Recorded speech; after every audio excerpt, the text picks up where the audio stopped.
Yes, as I'm here. Hello, everybody. Give y'all a few minutes before we hop in. As I wait, let me go to my YouTube so I can see the chat room. I think I'll do this. Oh yes, no, I do this.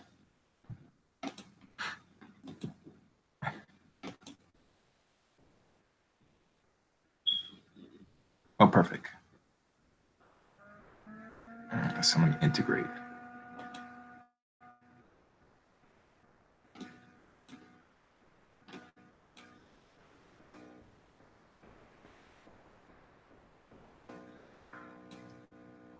Make my screen look good.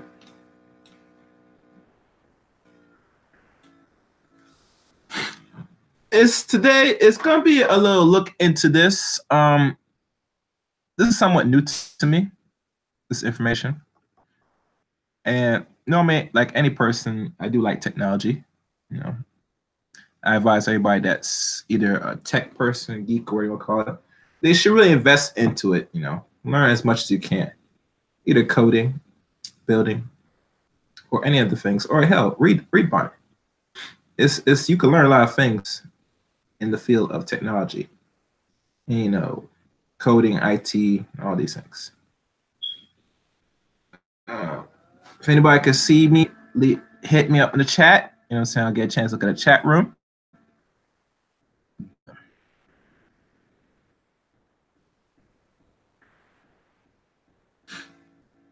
And thing I will probably be doing is I will be sharing my screen. As I do that, let me do this to make it easy on myself. So most of the time I'll probably read back and forth. I won't be seeing the chat room much, so I will do this instead.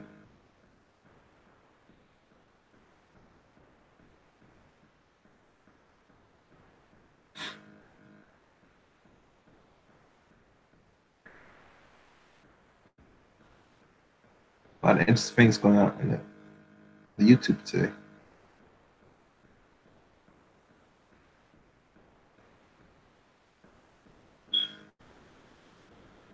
Oh, that's what that chick looked like. Oh gosh, she looked awful.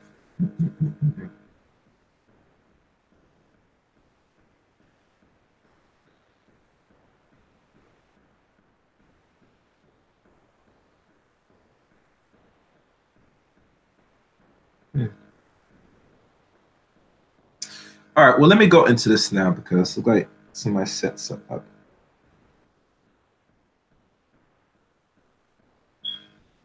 All right.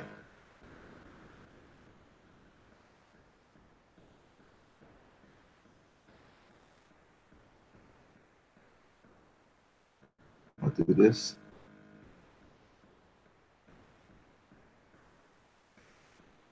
Okay.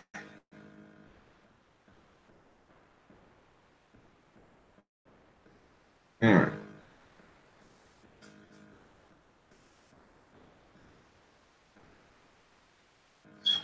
I'll get this one.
We can begin.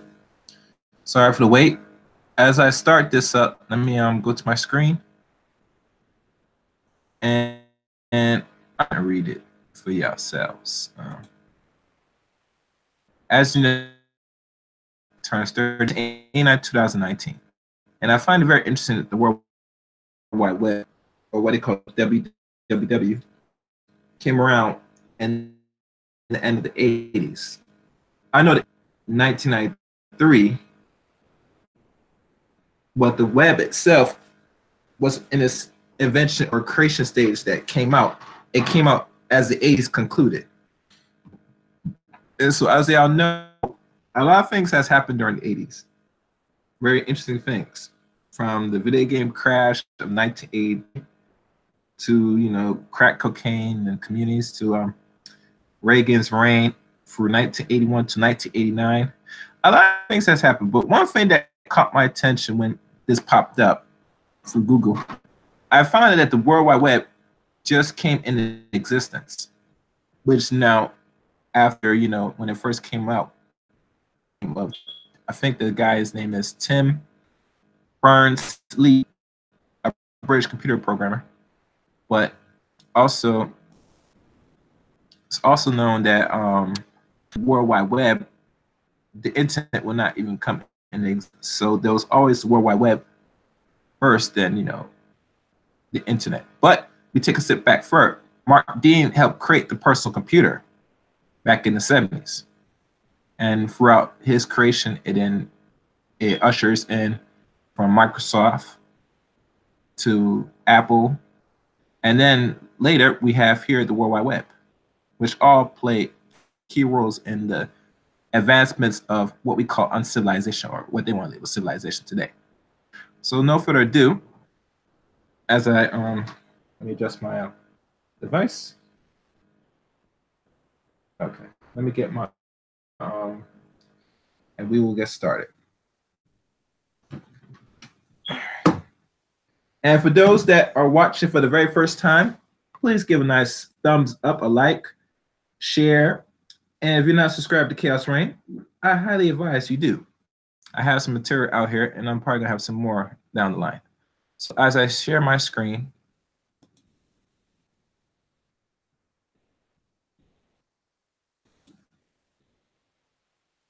okay.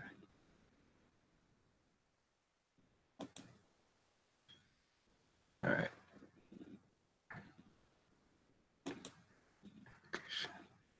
Okay, I think I'm figuring this out now.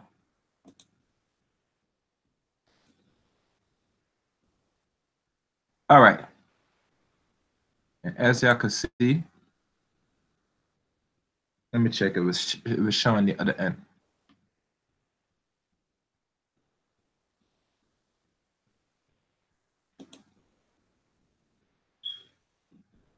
Okay, looks like that's working. All right, good. Let's read. The World Wide Web is 30 years old, and its inventor has a warning for us. The fight for the web is one of the most important causes of our time, by Tim Berners-Lee said. As we go down, and this is a picture of Mr. Lee, and he is known as a British physicist, inventor, and World Wide Web. This is a picture back in 2004, now going 15 years ago. This article was written by Mr. Amiri, Firmus Amiri. On March 11, 1989, Tim Berners-Lee, a British computer programmer, worked at CERN and Europe Practical Physician Laboratory, sent a proposal for an information management system. His boss responded with a note that reads, vague but exciting.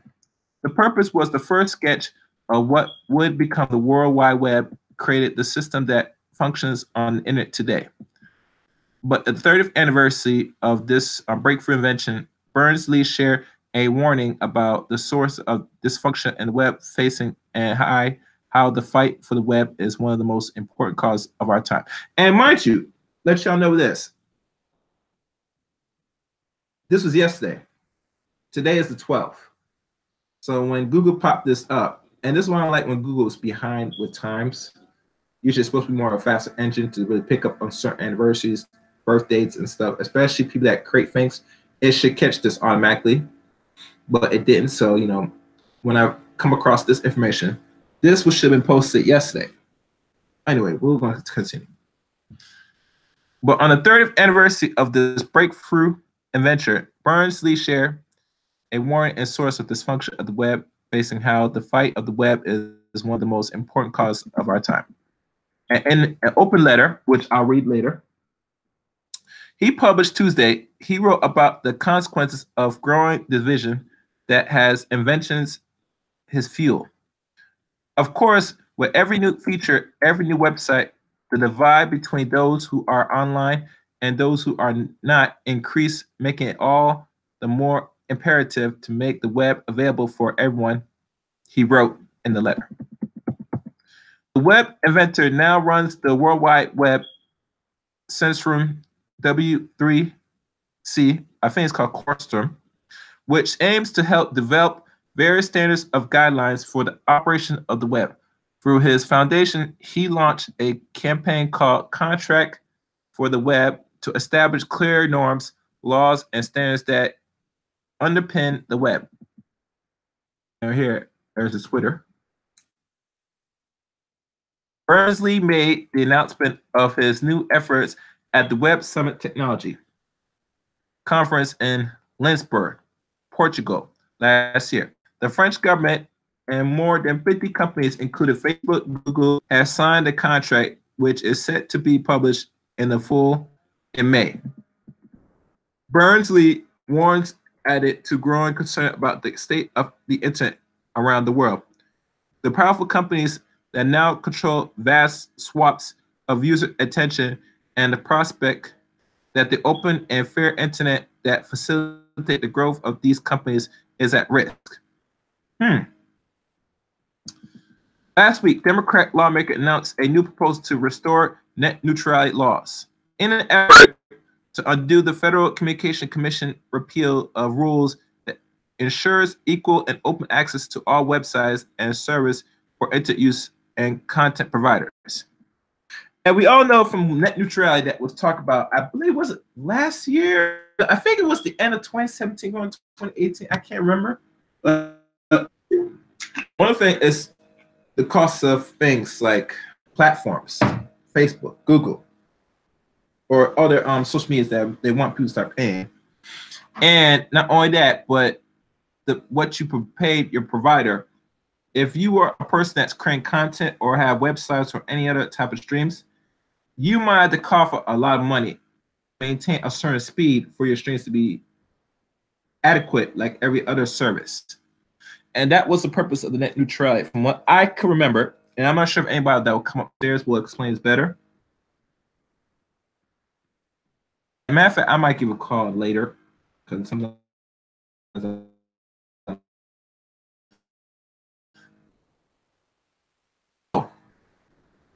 another thing. Continuing. Last week, Democrat lawmaker announced the new net neutrality laws. I might click on it, but not now. Wait. My thing stop sharing?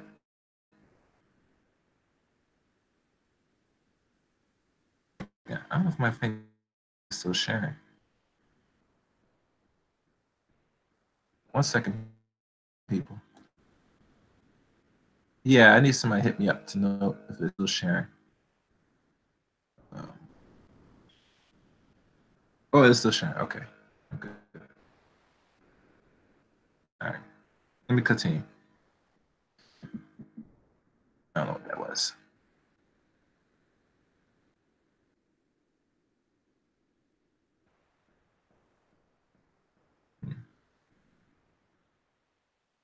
All right. Last week, Democrat lawmaker. No, I read that already. Today, the internet and the web are word used, but their functions, the web is used to the internet. The internet. Hold on.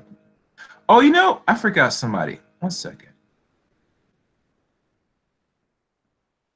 The access to the internet is a network of computer networks that make it possible for computers and various devices to communicate with one another. Burnley education system has given marginalized groups a voice, but has also created for scammers, given a voice to those who spread hatred and made all kinds of crime easier to commit. He appears to reference technology such as Google, Facebook, and have created, while also fueling recent debates around data privacy, misinformation, and the role of social media in a democracy. But Berners-Lee said he is also optimistic about the future of the web, and that it would be defeatist and unimaginable to assume that the web as we know it can be changed for the better in the next 30 years. All right, so let me stop sharing my screen for a second. All right. And there was one thing I forgot to do. I don't know why I forgot this.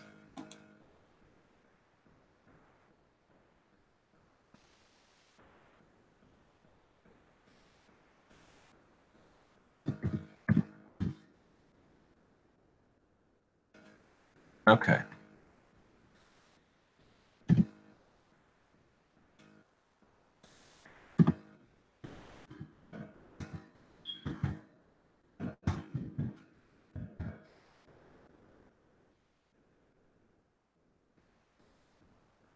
All right. I'm gonna go back. Now, let's look into the letter of this. That's right.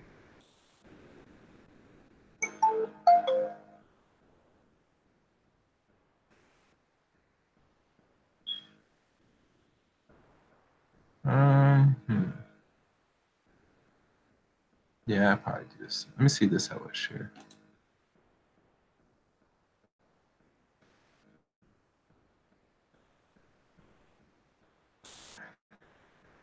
As you know, this is the letter from 30 years on the next, what's next for the web.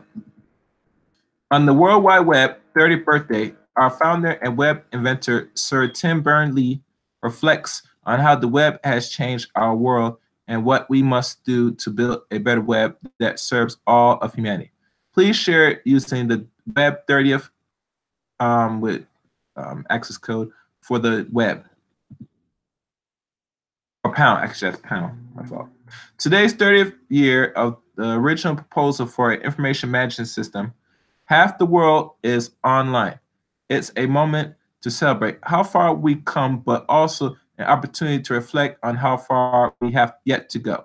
The web has become a public square, a library, a doctor's office, a shop, a school, a design studio, an office, a cinema, bank, and so much more of our course with every new feature, every new website. The divide between those who are online and those who are not increase, make it all the more imperative to make the web available for everyone. And while the web has created opportunity, given marginalized groups a voice and made our daily lives easier, it has also created opportunity for scammers, giving a voice to those who spread hatred and made all kinds of crimes easy to commit. Now, you know, mind you, with any new thing you create, it can have a positive effect in the world or it can have a negative effect.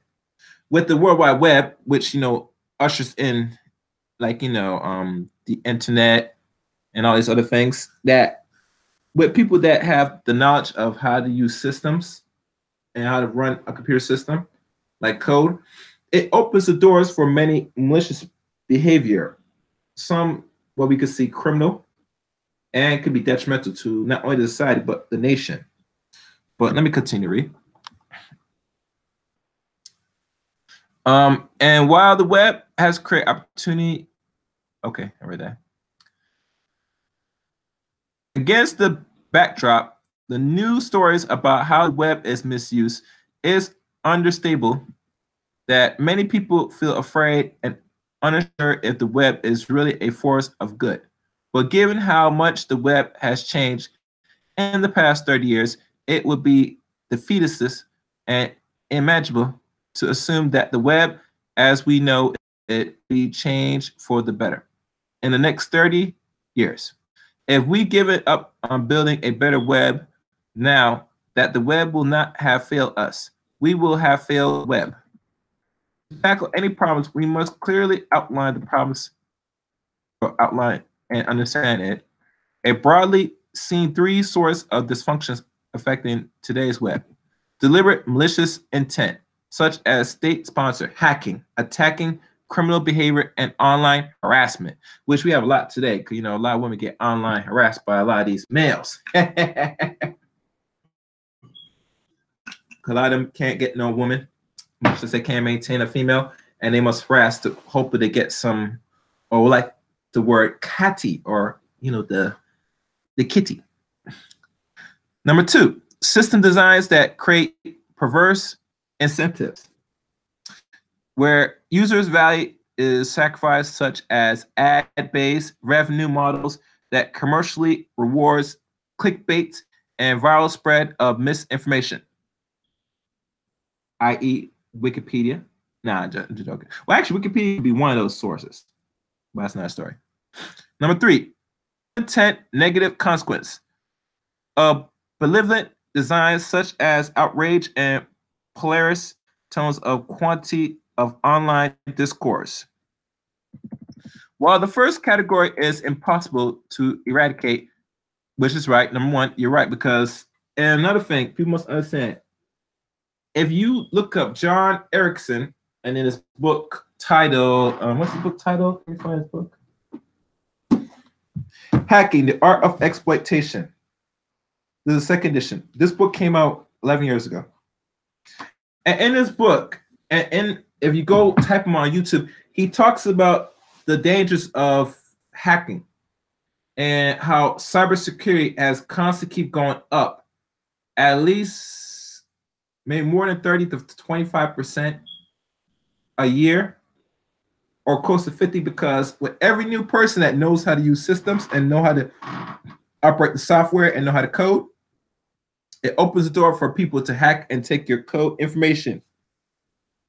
If you want more information that, I will post a link on his YouTube. Well, not his YouTube, but I'll post a link on what his discussion he had on YouTube on this. All right. While the first category is impossible to eradicate completely, we can create both laws and codes to minimize this behavior, just as we have always done offline. The second category requires us to redesign systems in a way to change incentives. And the final category calls for research to understand existing systems and models, possibly new ones, or tweak those we already have. You can't just blame one government, one social network, or the human spirit. Simplicity narratives risk exhausting our energy as we chase symptoms of these problems instead of focus on their root cause. To get this right, we will need to come together as a global web community. At provoked moments, generation before us have stepped up to work together for a better future. With a universal declaration of human rights that people have been able to agree on essential principles with the law of sea and outer space treaties, we have preserved new frontiers for the common good.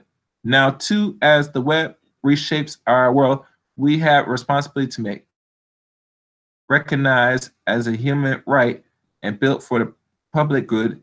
This is why the Web Foundation is working with government, companies, and citizens to build a new contract for the web. And I'm going to click on that contract today. This contract was Lensman Web Summit, bringing together a group of people who agree we need to establish clear norms, laws, and standards that underpin the web. It endorses its principles, and together are working out the specific commitments, and each area should do this alone. And all inputs we will be appreciating. Government, and citizens are all contributors, and we aim to have a result. I'm not sure my get this off again, but I'll keep talking. Make sure. Okay. Let's translate laws and regulations.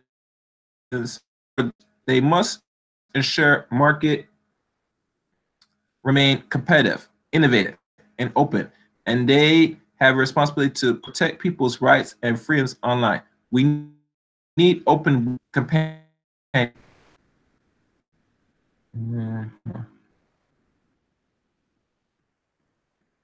Web champions within governments, civil servants, and elected officials who will take action when private sector's interest threats the public good and who will stand up to protect the open web. Companies must do more to ensure their pursuit of short-term profits.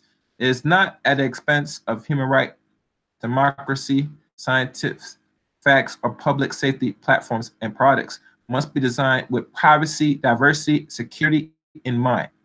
This year, we've seen a number of tech employees stand up and demand better business. We need to encourage that spirit.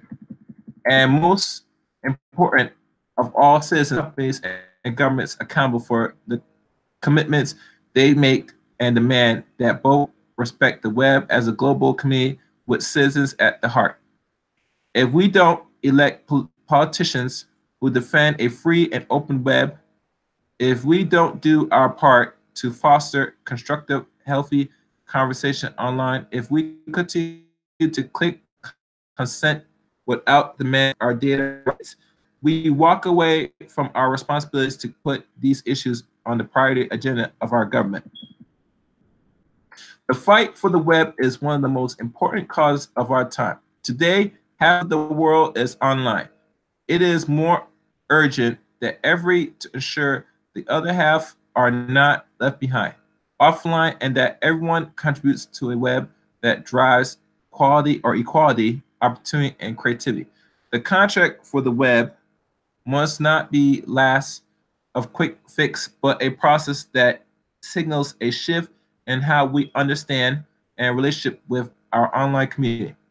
It must be clear enough guiding stars for the way forward by flexible enough to adapt to the rapid pace of changes in technology. From digital adolescent to our more mature responsibility and inclusive future, the web is for everyone and collective. We change it. If we dream a little and work a lot, we can get the web we want. By Tim Burns. And if I go back,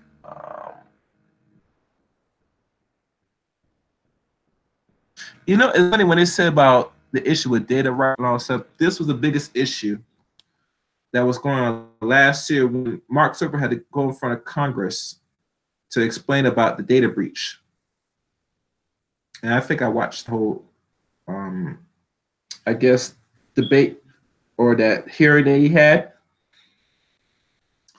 And one thing what has happened when a lot of the American people start having concerns about this,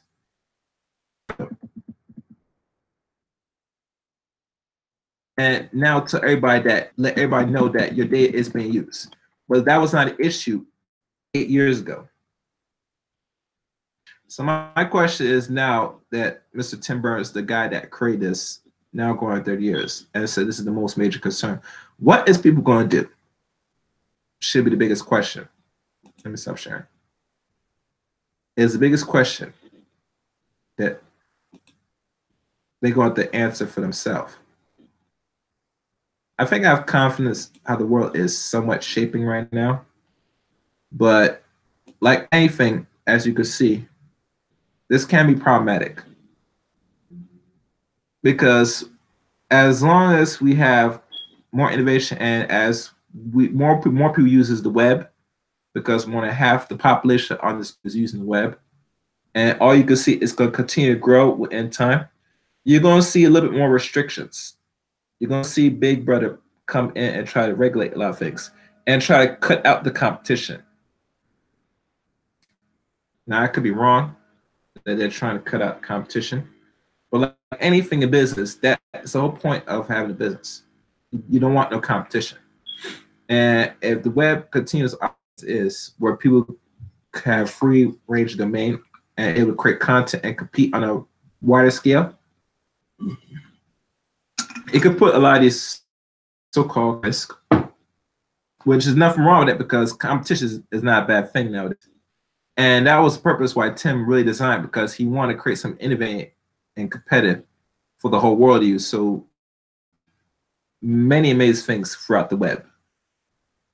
And I think how he envisioned 30 years from now, I think fruition, but only if the people start to take action and fight for what is theirs and their rights. As you know, Black youth and other people that create social media, what are you gonna do? You know, I mean, if you look at what these things that's given in place, that's given place to us now, getting the advantage with all this technology that is in front of us, that was helped usher in by not only some of these people, but kind of help use for leisure, like the computer and internet. So the ball is in our court. We got to decide what the hell we're gonna do about it. I always say this: keep above, stay up on current events, especially that's going on in technology. And, you know, everything should be good. You know, and always take action, critical action, but always think critically. Move. Other than that, I hope this was helpful. For those who watch this, please share this, give it a like. I know this is some information that doesn't seem or which person see this, but that this information is only for those who are serious and want to look into this a little bit more. I only do this for those that want to be dumb, deaf, and blind. I don't waste time with that. I only do this for people that really look at the other information that's not being talked about. So that's why I kind of present this information today. Let the chaos reign.